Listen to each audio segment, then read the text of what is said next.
When the alarm bell rings, you don't argue about the sound, you find out what's happening. Here's the headline. IPOB says it has cancelled the sit-at-home order across the southeast, following a directive it attributes to its detained leader, Mazi Nnamdi Kanu. And in this video, we'll break down the timeline, how we got here, and what this shift could mean next for daily life and business in the region. Before we go deep, do this one thing for me. Watch the Deyawu video that's circulating as confirmation, then come back here, because after that clip, we'll separate messaging from verifiable decisions and hold every actor to the same standard of truth and responsibility. And if you care about accountability, about whether traders can open shop, whether kids can go to school, whether transporters can work without fear, tap like, subscribe, and stay with Wall Street Radar, because silence is how disorder becomes normal.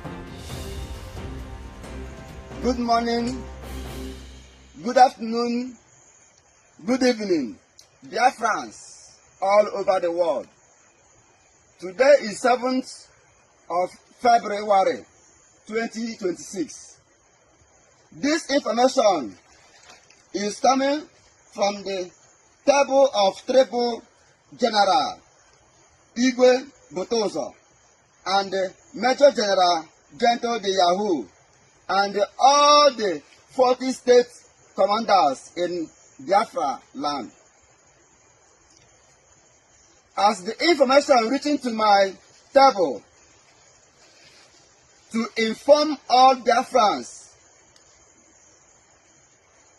order from the highest command of the Biafra Restoration Movement, Onyendu Mazi Nnamdi Kanu, has reached us that Monday sit at home is cancelled from today. Sit at home is a voluntarily and will not be enforced henceforth. Last Monday, sit at home February, 2nd of February, sit at home was a one-off event due to the Soludo's stupidity and will not happen again.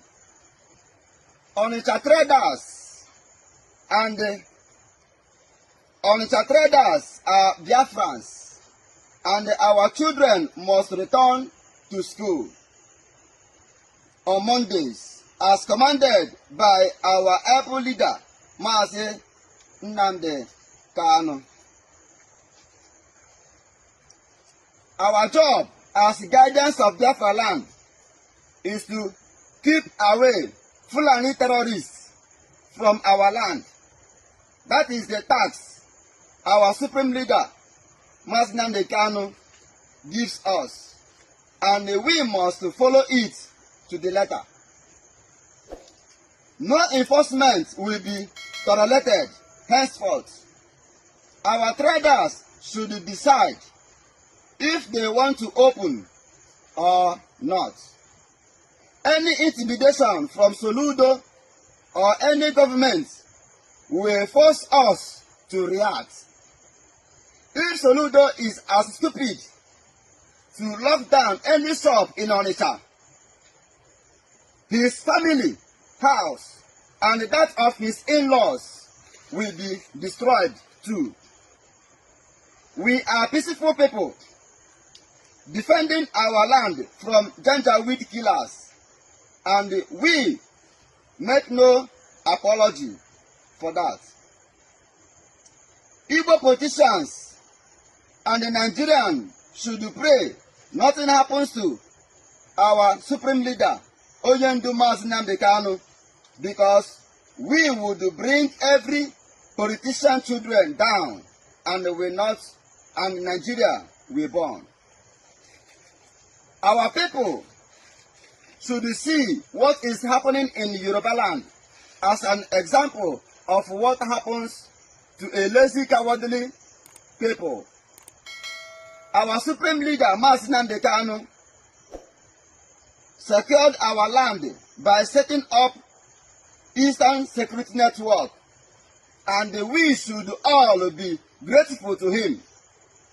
And the Biafra Defense Forces, Biafra Liberation Army, Naval and the Air Force hereby declare that it is our job to defend our land, and we must do it. Now, the breaking update. On Saturday, February 7th, 2026, IPOB announced it was cancelling sit-at-home across the southeast, saying the decision followed an instruction from Nnamdi Kanu. The group framed it as a move in the interest of peace and the return of normal economic activities, schools, markets, transport, and everyday movement after years of disruption, fear, and tension around Mondays and other flashpoint days. But to understand why this matters, you have to understand the backstory and the split reality on ground. The sit-at-home started as a pressure tool and symbolic protest around Kanu's detention back in 2021, and over time it evolved into something messier, part political messaging, part fear-driven compliance, and part criminal opportunism in some areas, depending on who you ask and which faction is speaking.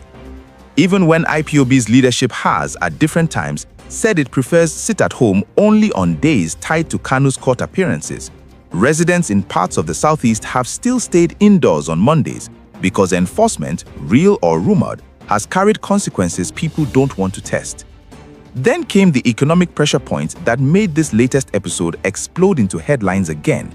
Anambra State, especially Onitsha main market, a commercial engine that doesn't just feed families in Anambra State, it feeds supply chains across the southeast and beyond. State officials publicly defended tough measures around market compliance, citing heavy weekly losses tied to sit-at-home disruptions and warning that markets must reopen and stay open on Mondays. Traders, apprentices, bus drivers, loaders, real people are the ones who feel it first. A lost day becomes school fees delayed, rent pushed, stock trapped in warehouses, and transport money that never enters circulation. So let's walk the timeline, because this is where viewers must see how the escalation happened.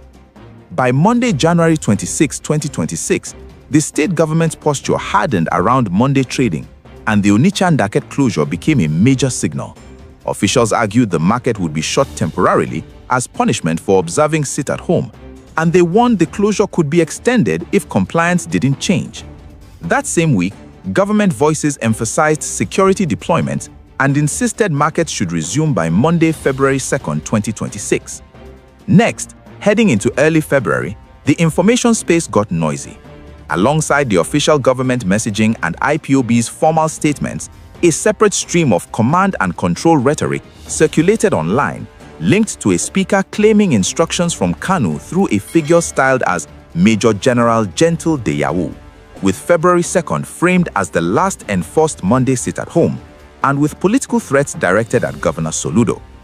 That's why I told you to watch that video first, not because every clip equals truth, but because you must recognize how these messages shape fear, compliance, and retaliation talk, especially in a region where people are tired and just want predictable Mondays again.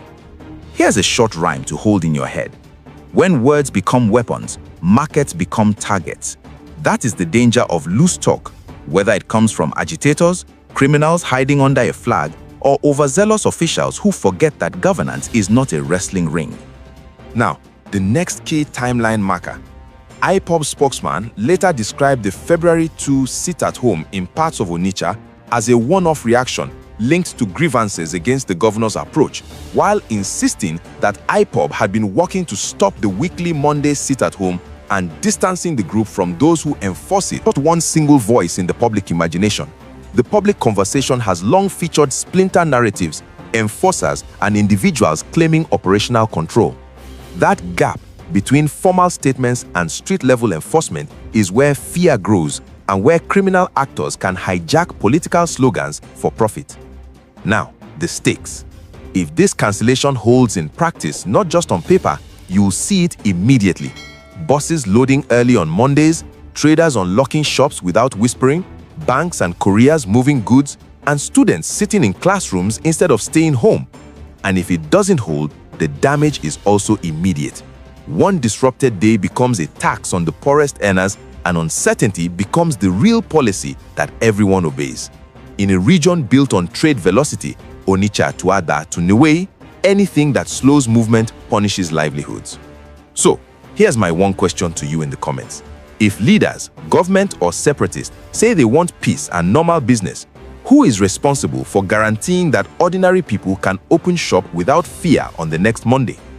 Wider implications. This episode is bigger than one statement. It's a stress test of institutional credibility. Can official directives beat street fear? Can leadership messaging control the faction speaking in its name? And can security enforcement protect citizens without escalating tension? And economically, every lost Monday is not just a headline, it's a compounding cost. Missed wages, disrupted supply chains, and investors reading the region as unpredictable. Independent research has previously linked sit-at-home enforcement and the broader unrest around it to significant human and economic harm since 2021, even as IPOB denies responsibility for violence and blames criminals and state-backed blackmail narratives. Let's bring it back to the people angle because that's where the truth lives. Reports and public statements show relief among traders and families who just want routine, but skepticism remains because residents have heard it's cancelled before yet still saw intimidation in some areas.